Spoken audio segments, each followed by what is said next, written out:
We will have pointer r to track the length of the resulting array, and we will have pointer I to iterate through the array.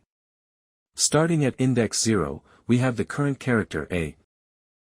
Now we will count the number of current character.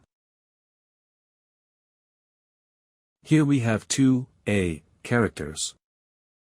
Since we need to store the result in the same array, we will store the current character followed by its count in the place of r pointer.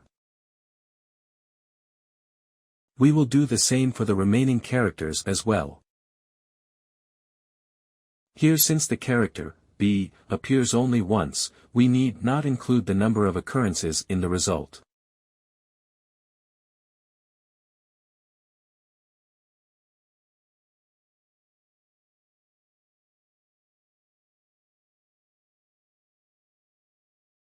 At last, r equal to 5 will give us the length of the resulting array.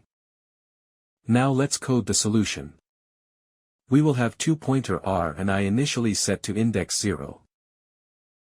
At last we will be returning the length of the resulting array, r. While iterating through the array, we will first record the current character and its count in these variables.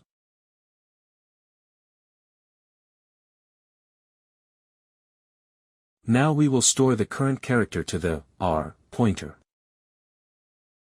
Also, if the number of occurrences of the character is greater than 1, we will store that too at the r pointer. Let's run the solution. It's working. See you in the next video.